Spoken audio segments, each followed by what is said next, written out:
Bine v-am găsit!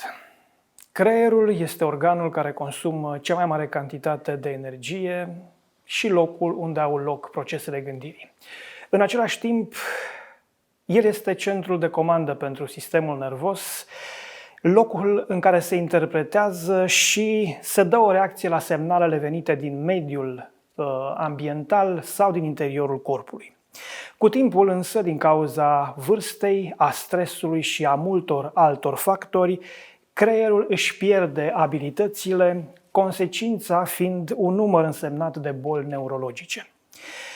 În luptei pentru prevenirea degenerării creierului sau pentru remedierea problemelor neurologice, uleiul de cânepă câștigă un loc important între soluțiile terapeutice la nivel internațional.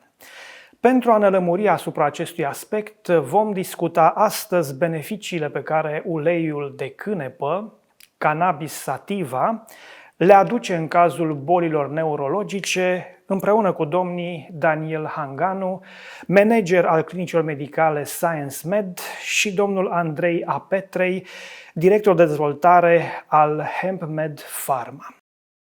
Bine v-am găsit! Bine ați venit!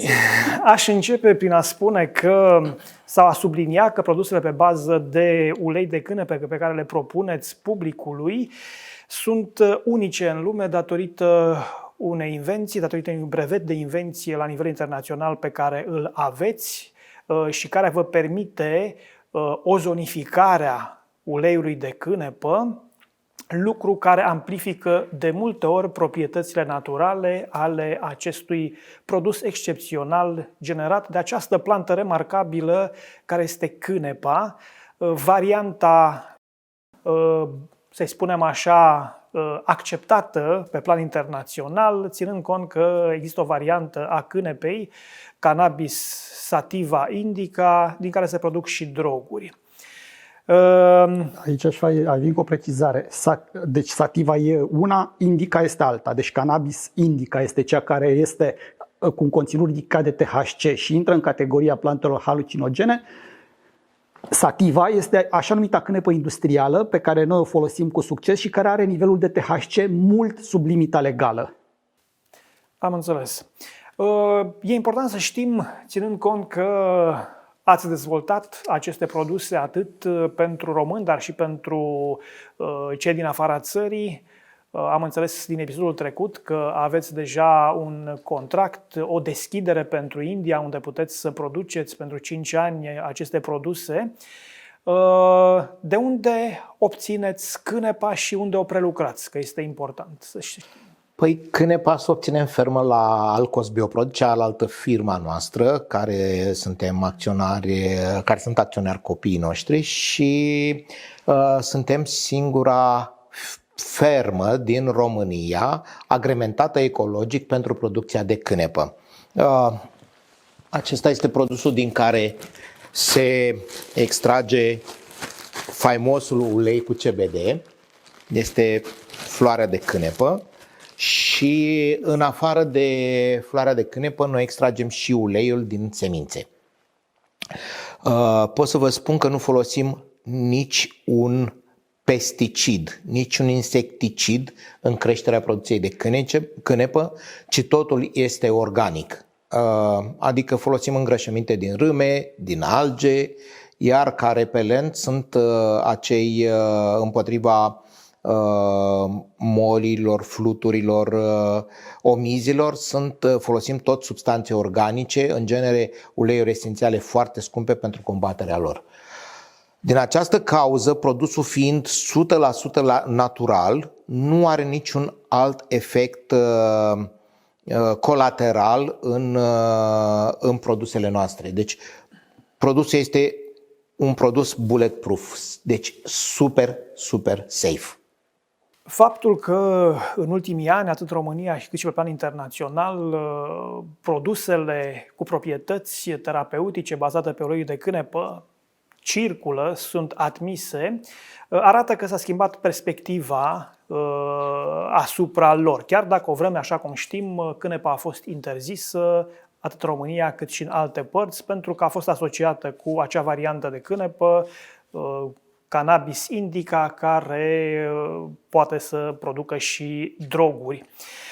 De aceea este evident că această deschidere se bazează pe studii științifice care au eliminat suspiciunile, neîncrederea, care i-au pus, ca să spun așa, să folosesc o formulă plastică, cu botul pe labe, pe cei care au vrut să mențină această industrie moartă sau cât mai departe de piața internațională.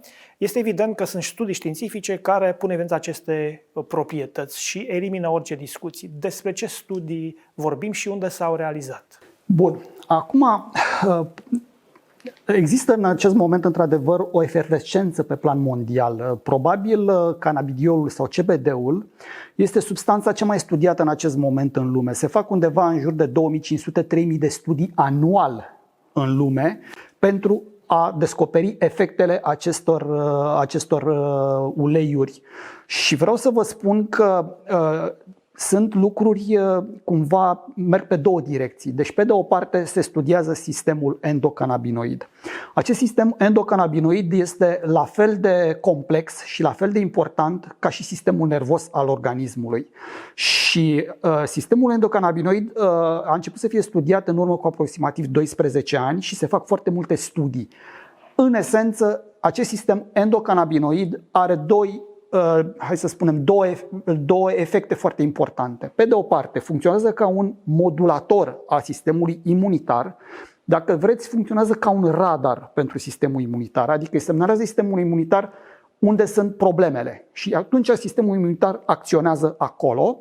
Iar al doilea element foarte important este legat de regenerarea celulară. Deci aceste două lucruri sunt făcute de sistemul endocannabinoid. El este foarte, foarte studiat. Acest sistem endocannabinoid a descoperit că în organismul nostru se produce CBD. Deci noi producem CBD în permanență. Dacă doriți, acest CBD funcționează ca un fel de lubrifiant pentru întregul organism și funcționează în special pentru ceea ce înseamnă sistemul nervos. Deci tot ce înseamnă neurotransmițători, tot ce înseamnă neuroni, funcționează cu ajutorul CBD-ului. Deci CBD-ul este cel care asigură, dacă vreți, buna funcționare a întregului sistem nervos al organismului. Aceste studii care se fac pe plan mondial sunt îndreptate, în primul rând, dacă doriți, spre această zonă care înseamnă bolile neurologice sau neurodegenerative. Sunt boli foarte grave. Putem să vorbim despre epilepsie. Deci sunt cazuri celebre deja în lume și aici Andrei cred că ne poate da un exemplu din Statele Unite. Este o fată și suferea de o formă foarte gravă de epilepsie. Sindromul Tourette cu peste 50-100 de episoade pe zi. Charlotte Webb se numește fetița. Ea de la naștere a avut acest sindrom. La momentul actual a murit, după câte se știe, anul trecut. 15 ani de tratament a avut, din care din 50, 60, 100 de episoade pe zi le-au redus la 2-3. Deci folosirea uleiului cu CBD în tratarea sindromului Tourette sau epilepsiei este recunoscută chiar de către Organizația Mondială a Sănătății și este aprobat de către FDA. GW Pharma a omologat un medicament pe bază de cannabis care este unul dintre cele mai vândute la momentul actual în lume și cu cele mai bune efecte pe sindromul Tourette și pe epilepsie. Da, aici vreau să vă spun că noi în momentul acesta am reușit să facem niște produse ozonificate și aici aș încerca să vă spun în două cuvinte de ce suntem unici în lume și de ce produsele ozonificate sunt de 10 ori mai eficiente decât orice alt produs. Sunt 3 mecanisme prin care acționează un ulei ozonat. Pe de o parte este gradul înalt de penetrare. Deci ca să vă faceți o idee, orice se aplică pe piele penetrează undeva în jur de până în 0,203 mm. Produsele ozonificate pătrund până la 2,5-3 cm în organism. Al doilea element foarte important este creșterea biodisponibilității. Asta înseamnă că organismul acceptă și integrează în funcționarea organismului foarte ușor substanțele active din uleiurile ozonate. Iar al treilea element este trecerea barierei dermale. Deci pielea noastră are rolul de a ne proteja, dar în același timp și împiedică pătrunderea substanțelor în sistemul circulator. Iar rezultatul este că uleiurile ozonate sunt de aproximativ 10 ori mai eficiente. Ca să vă faceți o idee vis-a-vis de ceea ce înseamnă utilizarea acestor produse. Am să vă dau exemplu unui produs care se numește antistres. E cunoscut faptul că stresul în momentul acesta este, dacă vreți, deși nu e recunoscut ca boală, este recunoscut ca factor declanșator pentru majoritatea bolilor neurologice sau neurodegenerative. Și acest produs antistres a fost realizat, dacă vreți, pornind de la efectele uleiului ozonat. El practic se aplică sublingual, de se dă un puf sau două. Și aici cred că aș putea să vă arăt, pentru că produsele noastre vin dotate cu un asemenea pulverizator. El practic se aplică 1-2 picături sublingual, se ține în gură 3-5 minute, după care produsul se poate înghiți. Sau se poate. Cine nu-l suportă îl poate elimina, dar în aceste 3-5 minute gradul de absorbție ajunge la 92-95% din substanțele active, față de ceea ce înseamnă orice alt produs care este undeva 25, maxim 30%. De ce sub limbă? Pentru că acolo sunt cele mai multe papile gustative și cea mai enervată zonă de absorpție în gură, nu deci, în altă parte. E calea cea mai directă ușoară, și mai ușoară de acces în organism. Față de ce ar însemna o pastilă sau o capsulă unde gradul de absorpție este sub 20%. Pentru că se absorbe fie la nivelul stomacului, fie la nivelul și intestinului. acolo fiind acidul hipocloric din stomac, acidul clorhidric. Vreau să vă spun că acest produs antistres a fost testat pe boli foarte grave gen Parkinson. Deci Parkinson, Alzheimer, boli grave degenerative. În România? Da, și în România. Deci, la clinică. L-am testat la clinicile Science Med și chiar un prieten foarte bun al meu, un om tânăr, în jur de 40 de ani, care avea o formă gravă de Parkinson, un om cu resurse, adică făcuse un tratament în Austria, în Turcia, la clinici foarte mari, dar rezultatele erau foarte, foarte proaste și deja începea să fie afectată și memoria, nu mai putea să facă absolut nimic. Tremura foarte puternic. Vreau să vă spun că după 6 luni, persoana asta nu mai tremură, și-a reluat, dacă vreți, viața normală. Conduce 2 firme mari în momentul acesta și-a îmbunătățit capacitatea de memorie. Și vreau să vă spun că acest produs a fost testat și aici o să încerc să vă spun într-o mare companie în care se făcea o închidere de an. E vorba de o companie de audit cu câteva mii de salariați și în perioada aceea stresul era foarte ridicat. Și vreau să vă spun că s-a administrat acest produs și s-au constatat următoarele lucruri. Deci 82% au indicat îmbunătățirea calității somnului și niciun caz de insomnie. Deci oamenii au început să doarmă liniștit. Avem chiar un președinte de bancă, ne-a spus că e prima oară după 15 ani când doarme și el o noapte liniștit. 93% au indicat reducerea stresului acut. 100% au indicat o relaxare și o mai bună comunicare cu colegii. 92% au indicat creșterea nivelului de energie, al puterii de concentrare și al eficienței. 74% au indicat îmbunătățirea relațiilor cu familia. Dar lucru foarte interesant, care a rezultat după ce s-a încheiat studiul. În următoarele 3 luni, numărul persoanelor care și-au luat concediu medical în firma respectivă a scăzut cu 80%. Asta dovedește faptul că, eliminând stresul, practic s-au eliminat cauzele unor boli și oamenii s-au îmbolnăvit mult mai puțin.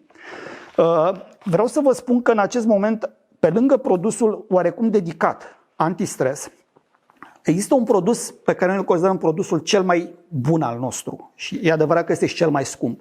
Este un ulei ozonat full extract de cânepă cu CBD de 2000 de miligrame. Este turmeric. Și turmeric. Și are conținutul cel mai mare de CBD din piața mondială în momentul acesta. Este un produs despre care o să mai vorbim, are efecte foarte bune și pe cancer, dar și pe ceea ce înseamnă funcționarea creierului Și regenerarea, aici, știți ce se întâmplă? Mulți spun că neuronii se distrug. Este adevărat, ei se distrug, dar se și creează alți neuroni. Deci susține acest proces de regenerare. Problema apare în momentul în care numărul de neuroni care se distrug este mult mai mare decât numărul de neuroni care se creează.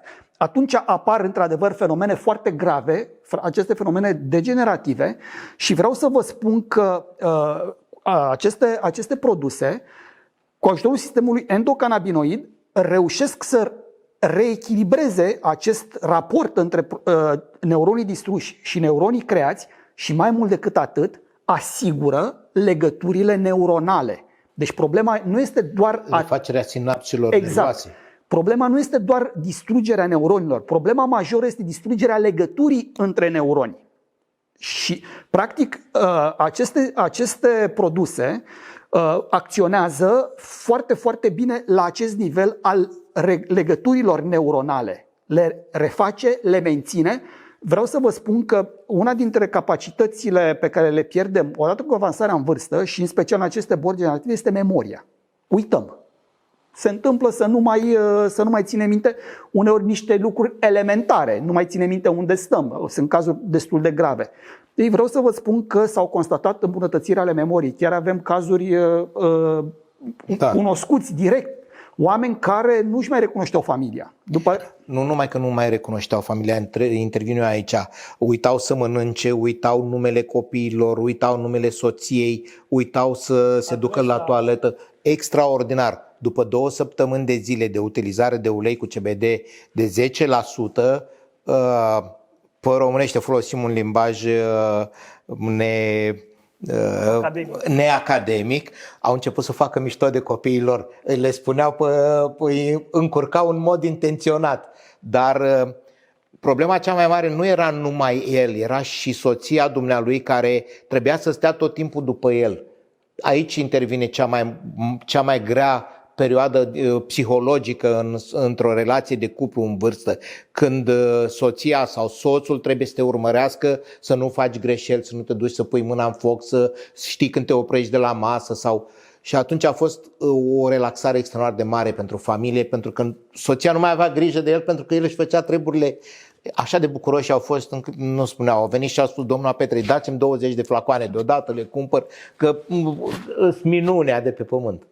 Deci, pe de o parte, aceste produse previn, că dacă le iei din timp, nu previi apariția unor probleme degenerative de acest fel, iar în situația în care ai ajuns la o boală complicată, da? Care este dramatică nu numai pentru cei care o au, ci și pentru familiile respective, acolo intervine cea mai gravă există problemă. Șanse consistente ca omul care ia un astfel de produs să spere la o reechilibrare a producției de neuroni, la o refacere a sinapselor, a legăturilor neuronale, ceea ce începe să atenueze boala până în momentul în care chiar o poate echilibra. Sigur, vreau să vă dau iarăși un exemplu foarte interesant, că tot vorbim de studii, un efect colateral pe care noi nu l-am anticipat. Deci în momentul în care s-au făcut aceste cure de câteva luni cu produsele pe bază de CBD, s-au constatat 3 lucruri surprinzătoare pe care studiul nu le avea, să spunem, ca obiect principal. Unul a fost reglarea tensiunii arteriale. Deci toți și-au reglat, majoritatea erau hipertensivi și au reglat tensiunea arterială. Deci, practic, s-a redus riscul de atac cerebral. Exact. Corect. Exact. Al doilea efect foarte interesant a fost, pentru că erau foarte multe persoane diabetice, au constatat că a început să reducă rezistența la insulină. Pentru că aici, dacă doriți, diabetul are efectul principal, este această rezistență la insulină. De fapt, tratamentele clasice pe care le folosesc majoritatea medicilor diabetologi din România este aceea de a da insulină sau de a da produse medicamentoase care cresc producția de insulină, dar de fapt insulina știți ce face? Îndeasă în celule glucoza. Deci o ia din sânge și o bagă ondeasă, dacă vreți, ca atunci când e un metrou foarte plin și sunt alții care se împing să intre. Insulina este cea care îi împinge. La metroul din Tokyo există această funcție de împingător de călători. Asta face insulina. Deci, practic, forțează glucoza să intre în celule și atunci apar bolile grave. Și al treilea efect foarte interesant pe care l-au constatat este ceea ce am spus și la studiul anterior, faptul că nu mai apar boli. Deci, practic, dacă vorbim despre prevenție, în momentul ăsta cel mai vândut produs al nostru pe piața din România este acest produs antistres. Pentru că trăim într-o perioadă în care toată lumea este stresată, stă în casă, există incertitudinea zilei de mâine și majoritatea folosesc acest produs, dacă doriți, pentru prevenție. Iar pentru ceea ce înseamnă bolile foarte grave, există acest CBD de 2000. El este produsul cel mai bun, dar vă spuneam că este și un produs relativ scump. Și atunci noi am scos și niște produse cu un grad mai mic de CBD. Există și cu CBD de 500 de miligrame, de 1000 de miligrame, de 1500 de miligrame. Ele sunt foarte, foarte eficiente și produsele cu, să spunem, o concentrație mai mică de CBD, dar în funcție de gravitatea și de vechimea bolii, că aici sunt două elemente foarte importante, vechimea bolii și gravitatea ei. Există o regulă nescrisă în medicină. Timpul de vindecare este direct proporțional cu vechimea bolii. Nu poți să te aștepți că ai o boală de 20 de ani și te vindeci în 2 zile. Așa ceva nu poate face nimeni, nici măcar CBD-ul nu face acest lucru. Dar, după aproximativ 3-6 luni, apar fenomene uimitoare legate de persoane care își reiau funcțiile cognitive, persoane cărora le revine memoria.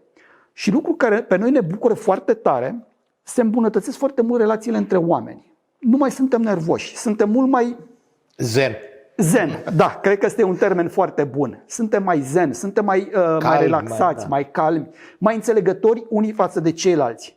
Și asta ne ajută să fim mai sănătoși și lucrul cel mai interesant pe care îl avem în momentul acesta în studiu este legat de partea de anti-aging.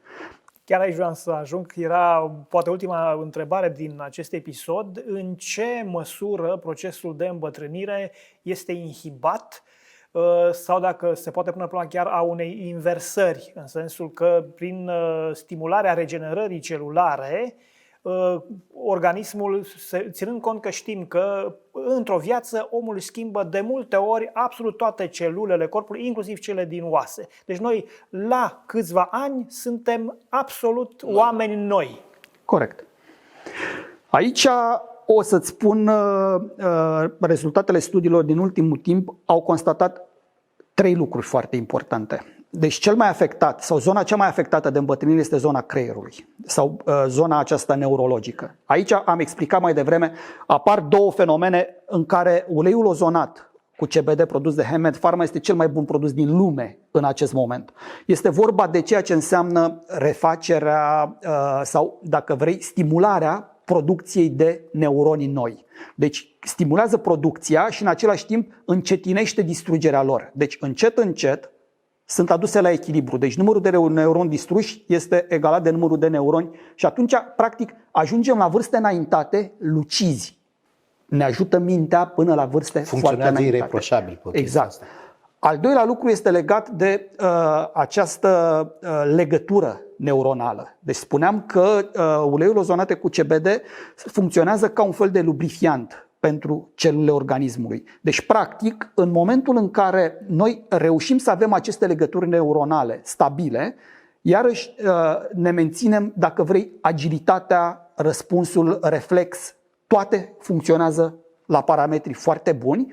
Și al treilea aspect este legat de ceea ce se numește regenerarea celulară în general în organism. Deci, practic, stimulând această regenerare celulară, sunt înlocuite acele celule moarte sau celule bolnave și în felul acesta reușim să ne prelungim viața și nu numai, aici este o problemă.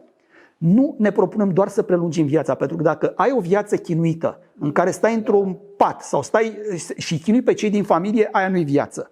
Vorbim despre calitatea vieții. Deci, practic, se prelungește și viața, dar se îmbunătățește foarte mult și calitatea vieții. Ne oprim aici atunci cu, dacă nu mai e nimic de adăugat. Mai era un punct de discutat, a spus Daniel că de obicei sunt scumpe. probabil sunt scumpe pentru nivelul salarizărilor și câștigurilor din România, dar să nu uităm că prețurile la noi sunt aproape 50% față de prețurile mondiale. Și oricum, m-am uitat și eu pe site, sunt și produse ieftine, la Noi ne-am gândit sub la 100 toți. de lei Da, și da. sunt și produse puțin mai scumpe pentru... Și nu e nevoie să folosești o sticlă întreagă să-ți treacă piciorul, ai nevoie doar de 2 picături dacă ai o artroză la genunchi. Ai 2 picături și el își face treaba. E un produs super concentrat și foarte bun. Deci fără nicio reacție adversă pentru organism. Da. Vă mulțumesc pentru aceste informații interesante. Îi rog pe telespectatori să rămână alături de noi și pentru episodul următor, unde vom discuta nu numai despre gestionarea problemelor cancerului, o să discutăm mai multe și despre diabet și probabil că și despre alte afecțiuni care răspund foarte bine la tratamentul cu acest ulei de cânepă. Rămâneți aproape, ne revedem în curând.